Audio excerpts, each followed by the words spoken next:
नमस्ते दोस्तों।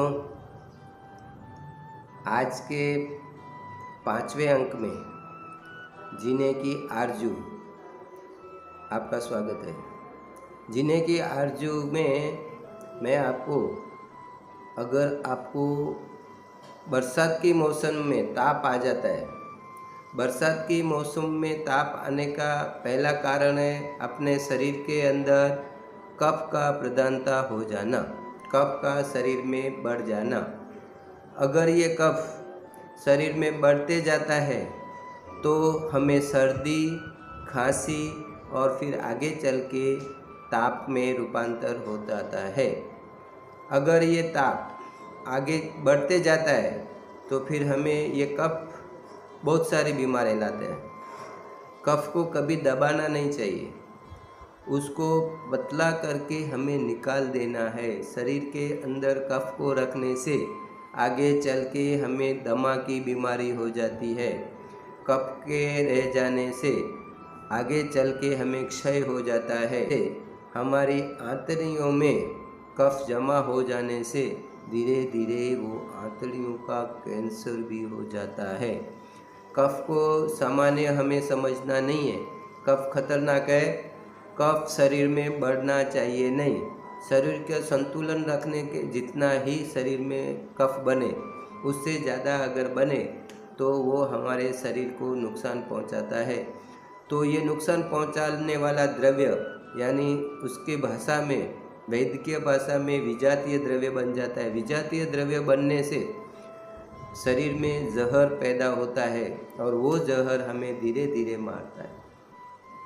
तो ये जहर बने ही नहीं, विजातीय द्रव्य हमारे शरीर के अंदर न बने और कफ तुरंत से पतला बन के निकल जाए।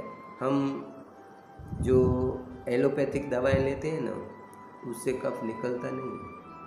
कफ दब जाता है, रह जाता है शरीर के अंदर और वो शुष्क कफ जम जाता है।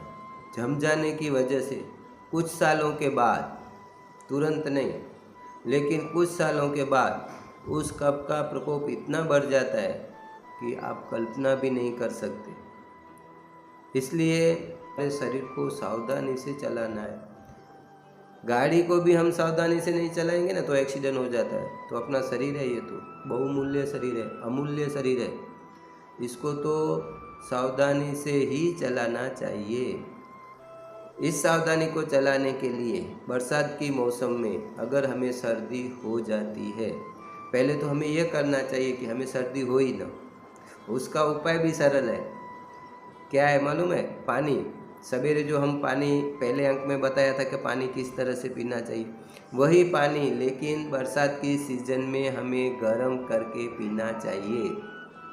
वह पानी गर्म करके, अगर गुनगुना पानी हम चाय की चुस्की लेते हैं, इस तरह से पिएंगे तो सर्दी होगी ही नहीं, शरीर के अंदर कफ जमा होगा ही नहीं और यह पानी हमें सुरक्षित रखेगा।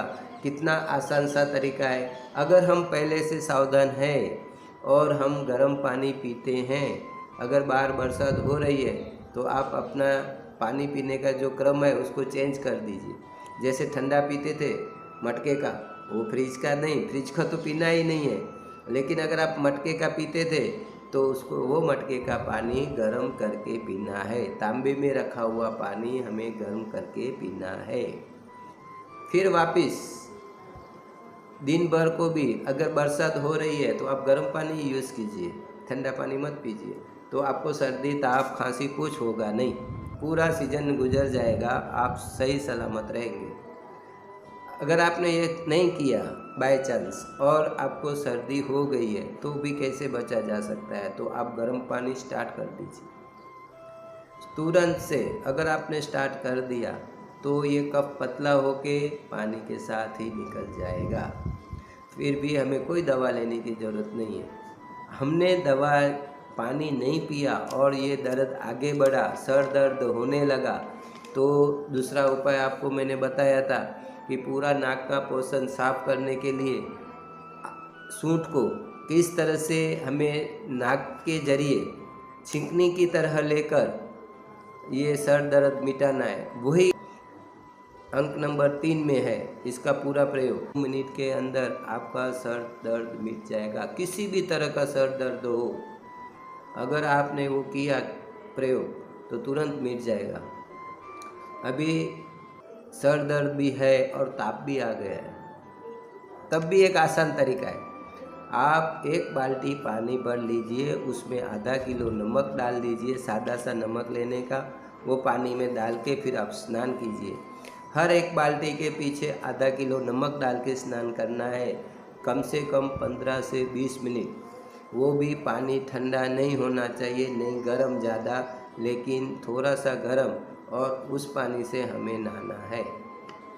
अगर इस तरह से आप 15-20 मिनट स्नान करेंगे, अगर आप टब है तो 15-20 मिनट पानी डाल के 2 किलो नमक डाल दो और बैठ जाओ उसके अंदर। आसान सा तरीका है, एकदम आसान से तरीके से भी कफ वाला फीवर मिट जाएगा, लेकिन हमें थोड़ा मेहनत करना पड़ेगा। इतना अगर आपने किया तो तुरंत से आपका कफ वाला ताप मिट जाएगा। कितना आसान तरीका है। और भी आपको ऐसा लगता है कि कोई औषधि हो जिससे मैं यूज़ करूं, कोई लोग को औषधि खाने का शौक़ ही रहता है, तो आयुर्वेद के अंदर आसान से तरीक़े से औषधि बनाने का तरीका है। गांधी की दुकान से आपको घरमार मिलेगा। घरमार 5 ग्राम लेने का, नागरमोथ 5 ग्राम लेने का, धमासो 5 ग्राम लेने का, और सूंठ 5 ग्राम, ये 20 ग्राम आइटम सब मिक्स करके पानी के अंदर डाल के 2 गिलास पानी लेने का, उसको फुल गर्म करने का, ज़्यादा गर्म करके उबाल के 1 गिलास बन जाए उतना उबालने का। ये उबल गया पानी तो उसको थोड़ा ठंडा करके उसमें मध डाल के आप पी लीजिए, तो भी तुरंत सर दर्द, खांसी और ताप तीनों धीरे धीरे मिट जाएंगे। ये आप जो काढ़ा बनाएंगे वो 2 से 3 बार आपको 4-4, 5-5 घंटे के बाद लेना पड़ेगा, 5-5 ग्राम लेकर। इस तरह से भी अगर आप लेंगे तो भी ये कफ वाला ताव तुरंत से मिट जाएगा। आज के अंक में मैंने कफ के बाबत में बताया, फिर पित्तनाशक भी होता है, फिर सन्निपात भी होता है। इस तरह से कई तरह के ताप है, उन सब तापों के बाबत में मैं आपको बताऊंगा कि आप किस तरह से इस तापों से आप बच सकते हैं। फीवर हमें हो ही ना, ऐसा तो हमें पहले से करना ही है। अगर हो जाता है तो कैसे बचा जाता है वो भी मैं आपको बताऊंगा।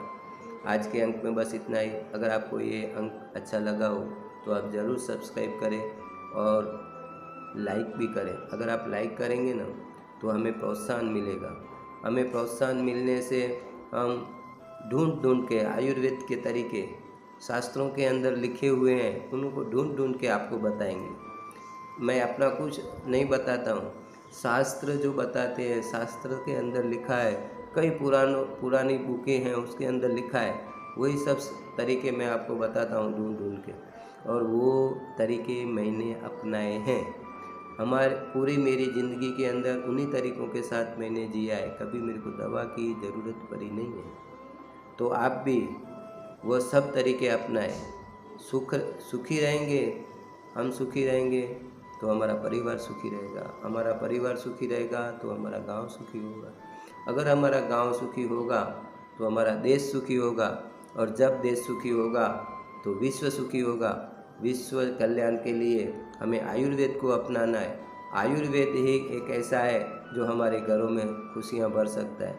बाकी आज की जो दवाएं मिल रही है, आप सब देख रहे हो कि कितनी बीमारियां बढ़ गई है संसार के अंदर। आप देखो तो सही, बीमारियों के ढेर लगे हुए हैं। हॉस्पिटलों के अंदर जाओ तो सही, वहाँ देखोगे तो आपको लगेगा कि ये क्या है, और हमसे ही हमें स्टार्ट करना पड़ेगा। हम दूसरों का राह देखेंगे तो कुछ नहीं होगा, हमसे ही हम स्टार्ट करेंगे, हमसे ही हम सुधारेंगे तो पूरा विश्व सुधर जाएगा। तो इसी आशा के साथ जय हिंद, जय भारत।